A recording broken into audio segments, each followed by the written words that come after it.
দীপাবলিতে মামার বাড়িতে ঘুরতে এসে এমন একটা ঘটনার সম্মুখীন হব সেটা আগে কখনো কল্পনাও করিনি।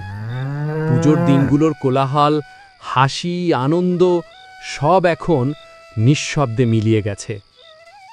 সামনে দীপাবলি, তবুও গায়ের আকাশে যেন এক টুকরো বিষাদের মেঘ ভাসছে। উৎসব শেষে মানুষের মনে যে অদ্ভুত এক শূন্যতার সুর বাজে, সেই সুরই যেন আজ চারিদিককে ঘিরে ফেলেছে। দাওয়ার একপাশে তেলের প্রদীপ জ্বলছে, আলোটা ঝিমঝিম করছে বাতাসের টানে। সন্ধ্যা নামছে ধীরে ধীরে। অনেক দূরে শালবনের ভেতর থেকে ঝিঝি পোকাদের একটানা ডাক ভেসে আসছে।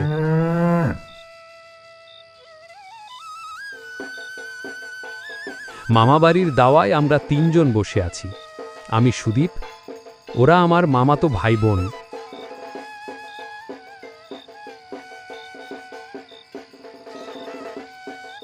আমি শহরে থাকি, কিন্তু শহরে থাকলেও গ্রামের প্রতি ভালোবাসা আমার ছোট থেকেই আছে।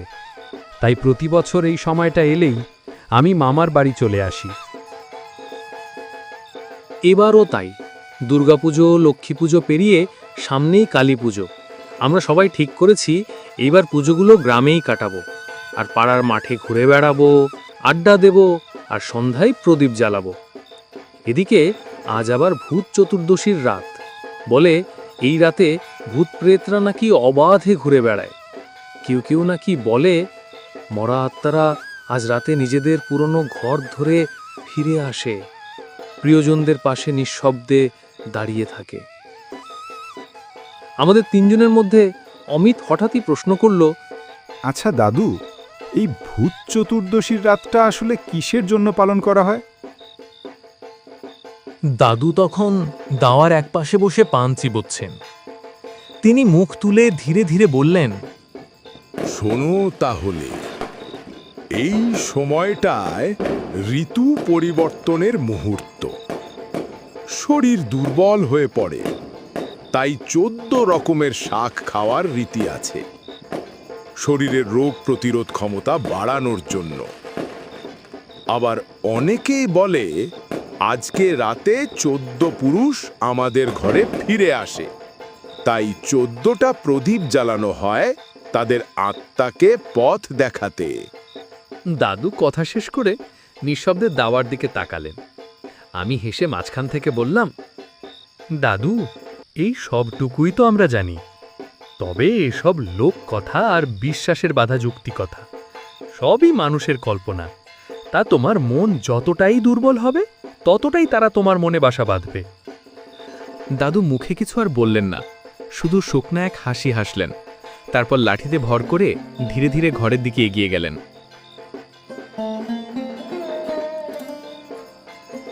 আমরা যে শুধুমাত্র যুক্তিতে বিশ্বাস করা মানুষ তাতে সন্দেহ নেই। আমরা স্বভাবতই বিজ্ঞান মনস্ক। ভূত, প্রেত, স্পিরিচুয়াল কার্যকলাপে কোনো বিশ্বাস রাখি না। আমাদের মেধা কম্পাসের মতো ঠিকঠাক। আর ঠিক তখনই তনুশ্রী, যে সবসময় একটু প্রহসনে মলিন এবং কৌতূহলে ভরা, সে হঠাৎ পাশ থেকে বলল, আচ্ছা, আজ তো ভূত চতুর্দশীর রাত, তাহলে একটু ভূত টেস্ট করে দেখছি না কেন? বছরে এই দিনটা তো একবারই আসে। এদিকে অমিত অবাক হয়ে জিজ্ঞাসা করল, কি বলতে চাস তনু? একটু খুলে কাস তো। আচ্ছা শোন, মানে একটা গেম আমি একখানা বইয়েতে এমনটা পড়েছি। খেলাটা খুবই সহজ।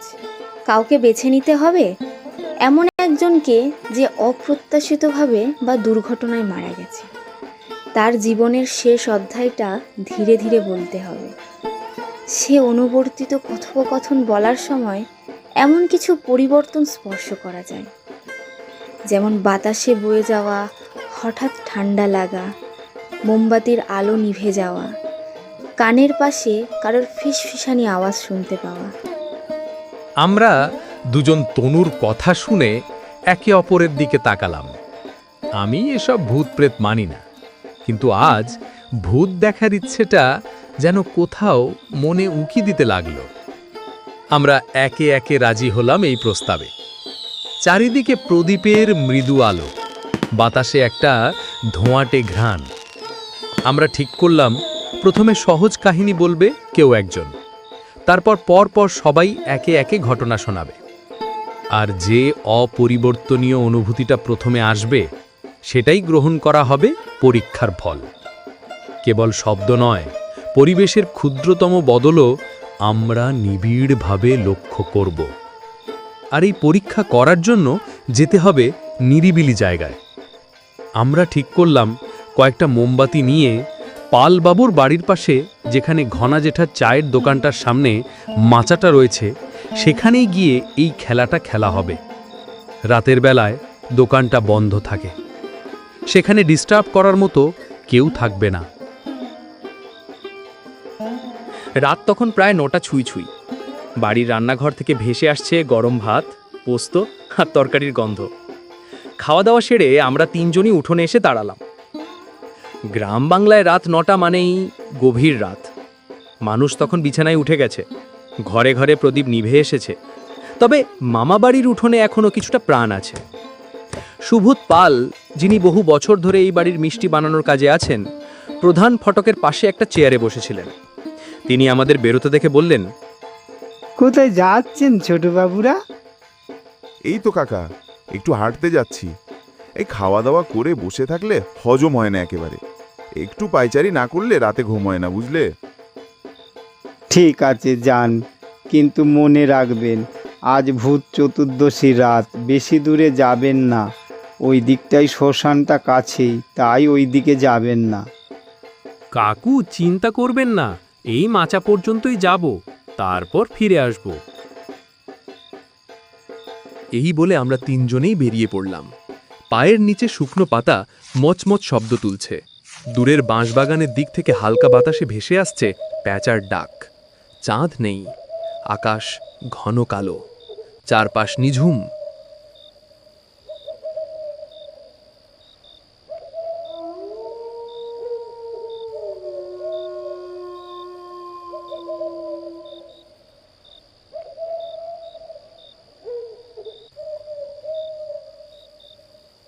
চায়ের দোকানটার সামনে ছিল পুরনো একটা মাচা।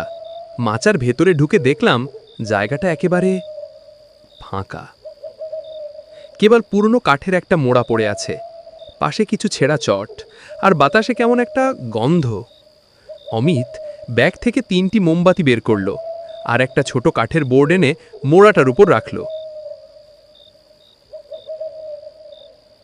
তার উপর মোমবাতিগুলো সাজিয়ে দিল সমদূরত্বে। আমরা 3 জনেই গোল হয়ে বসে পড়লাম। আর তারপর তনু বলল, আচ্ছা, তাহলে এখন বল, কি আগে খেলা শুরু করবে? তুই বলবি, কারণ তুই তো খেলাটার কথা তুলেছিলি। আচ্ছা, তোদের নিশ্চয়ই মনে আছে কলকাতার নীরেন জেঠুর কথা? সুদীপের বাবা মানে অশোক জেঠুর খুব ঘনিষ্ঠ বন্ধু ছিলেন। আমি যখন প্রথম কলকাতায় ভর্তি হতে গিয়েছিলাম, তিনিই আমাদের থাকার ব্যবস্থা করে দিয়েছিলেন। ভদ্রলোক ছিলেন, দারুণ মিশুকে, হাসি খুশি একজন মানুষ। সংসারে স্ত্রী, ছেলে, পুত্রবধূ সবাই ছিল। চাকরি থেকে সদ্য রিটায়ার করেছেন, ছোট বাড়িটা নিজের হাতে গুছিয়ে নিয়েছেন। তাকে দেখে মনে হতো জীবনে কোনো কিছুরই অভাব তার নেই। কিন্তু হঠাৎ একদিন খবর এলো তিনি গলায় দড়ি দিয়ে আত্মহত্যা করেছেন। কিন্তু পরে জানা গেল ব্যাপারটা আত্মহত্যা নয়, অন্য কারোর হাতের কাজ। তনু থামল কিছুক্ষণ। হালকা বাতাসে মোমবাতির আলো কেঁপে উঠল। 3 জনের চোখে যেন এক মুহূর্তের জন্য ছায়া নেমে এলো।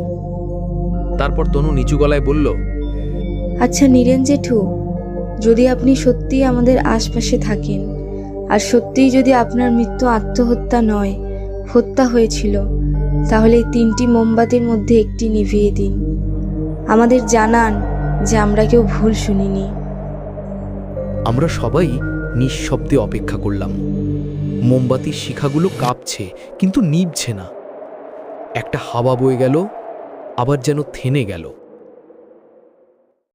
নীরেন জেঠু, আপনি যদি আমাদের কথা শুনে থাকেন, তাহলে এই মোমবাতি নিভিয়ে দিন। সবাই নিশ্চুপ, কিছুই ঘটল না। সব কিছু একই রকম স্বাভাবিক। কেবল রাতটা যেন একটু ভারী হয়ে উঠেছে। এবার আমার পালা। আমি বললাম, তোরা জানিস নাকি জানি না, আমাদের বাড়ির একটা পুরনো ঘটনা আছে, যেটা ভাবলেই আজও বুকের ভেতরটা মোচড় দিয়ে ওঠে। আমাদের বাড়িতে কাজ করতেন মঞ্জু মাসি। আমায় তিনি নিজের ছেলের মতোই ভালোবাসতেন। ছোটবেলায় মা অসুস্থ থাকলে মাসি কোলে নিয়ে ঘুম পাড়াতেন। আমি জানি না কেন, কিন্তু মঞ্জু মাসির সঙ্গে আমার একটা অদ্ভুত টান ছিল, যা নিজের মায়ের সঙ্গেও কখনো পাইনি। তিনি কেবল কাজের মানুষ ছিলেন না, ছিলেন আমাদের বাড়ির প্রাণ। কিন্তু একদিন সন্ধেবেলায় মাঠ থেকে খেলা শেষ করে বাড়ি ফিরে দেখি উঠোনের মাঝখানে মঞ্জু মাসির নিথর দেহটা পড়ে আছে। চারপাশে বাড়ির লোকজন জটলা করে দাঁড়িয়ে, কেউ কিছু বলছে না। আমি দৌড়ে গিয়ে মাসির গলা জড়িয়ে ধরে হাউমাউ করে কেঁদেছিলাম। সেদিন মনে হয়েছিল আমার পৃথিবীটা যেন ফাঁকা হয়ে গেছে। বাবা বলেছিলেন মাসির নাকি হৃদযন্ত্র বিকল হয়ে মৃত্যু হয়েছে। কিন্তু জানিস, আমার আজও বিশ্বাস হয় না। সেই রাতে আমি মাসির মুখে, মাসির মৃতদেহের মধ্যে একটা ভয় দেখেছিলাম। সেটা স্বাভাবিক মৃত্যু নয়, অন্য কিছুর ভয়।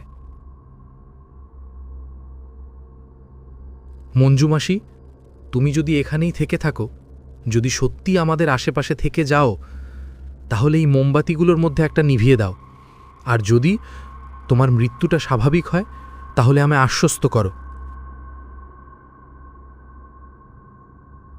তিনজনেই চুপ করে রইলাম। সময় যেন থমকে গেছে। তখনই হঠাৎ দপ করে একটা মোমবাতি নিভে গেল। সঙ্গে সঙ্গে গোটা মাচাটা যেন একবার থরথর করে কেঁপে উঠে থেমে গেল।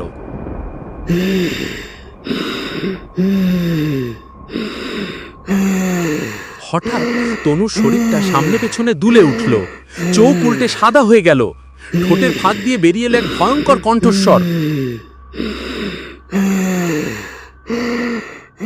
আমাকে খুন করা হয়েছে, আমাকে হত্যা করা হয়েছে, আমাকে শেষ করেছে তোর বাবা।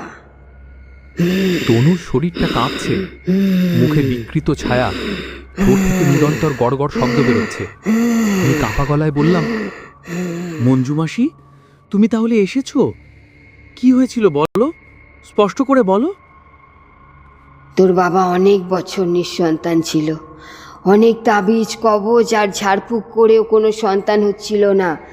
তখন আমার মা তোদের বাড়িতে কাজ করত, আমিও মায়ের সঙ্গে যেতাম। মা মারা গেলে আমি একাই সব সামলাতে লাগলাম, রান্না, গরু, ছাগল, তোদের দেখাশোনা, সব কিছু। বছরে দুবার কাপড়, দুবেলা খাওয়া দাওয়া আর ঠিকঠাক বেতন। তাই ছিল আমার দৈনন্দিন জীবন। কিন্তু একটা দুর্ঘটনা ঘটল। বহু সাধনার পর তোর মায়ের গর্ভ থেকে একটা মরা শিশু এলো, আর ঠিক সেই দিনই আমিও মা হয়েছিলাম। তোর বাবা এসে আমার কাছে অনুরোধ করলো আমার শিশুকে সে নিয়ে যাবে, যেন তার স্ত্রীর কষ্টটা কমে। আমি তখন তোর বাবার মুখ আর তোর মায়ের কথা ভেবে আমার সন্তানকে দিয়ে দিয়েছিলাম। শপথ করেছিলাম যতদিন বাঁচব তোদের বাড়িতেই কাজ করব, চোখের সামনে নিজের সন্তানকে দেখতে পাবো। তাই থেকে গেলাম কাজের লোক হয়ে। সেই শিশুটি আর কেউ নয়, তুই, আমার সন্তান। কিন্তু তোর বাবার চরিত্র বদলে গেল একদিন। আমাকে তোদের বাড়ি থেকে বের করে দিতে চাইল। আমি অনেক অনুনয় বিনয় করেছিলাম, কারণ তুই তখন অনেক ছোট, তোকে দেখার মতো কেউ ছিল না। কিন্তু আমার একটা কথাও তোর বাবা শোনেনি। আর আমাকে যখন খুব জোর করলো, তখন আমি রেগে গিয়ে সবাইকে সত্যিটা জানিয়ে দেব। আর যখন দেখলো আমি পথের কাঁটা, তখন খেলাটা পাল্টে গেল। একটা কাপড়ের ফাঁস বেঁধে আমাকে ঘরের বাঁশের সাথে ঝুলিয়ে দিল। তারপর টাকার জোরে কবিরাজ ডাক্তার এনে আমার মৃত্যুকে স্বাভাবিক ঘোষণা করলো, আর তাড়াতাড়ি আমার দেহটাকে পশ্চিমের বাগানে পুঁতে দিল। কেউ সৎকার করলো না। আমি এত দিন ধরে ঘুরে বেড়াচ্ছিলাম, একটা মাধ্যম খুঁজছিলাম। আমি আমার প্রতিশোধ নিয়েই যাব। কথাগুলো বলার পর তনুর শরীরটা আচমকাই থরথর করে কাঁপতে লাগলো। তারপর সে অচেতন হয়ে মাটিতে লুটিয়ে পড়ল। আমার চোখে তখন জল।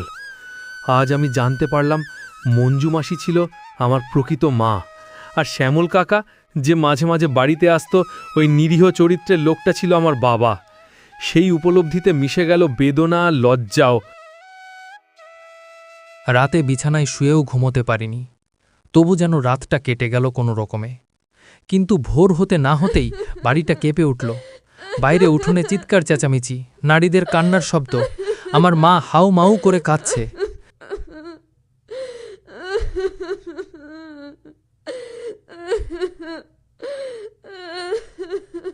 জানতে পারলাম আমি যাকে বাবা বলে জানতাম তিনি ভোরবেলায় কিছু কাজের জন্য হাটে যাবেন বলে তৈরি হয়ে গরুর গাড়িটা হারানকে তৈরি করার জন্য বলতেই বেরিয়েছিল।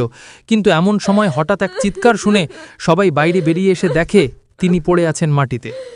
কিন্তু তার দেহের ভঙ্গি এমন যে শ্বাসরুদ্ধ হয়ে আসে।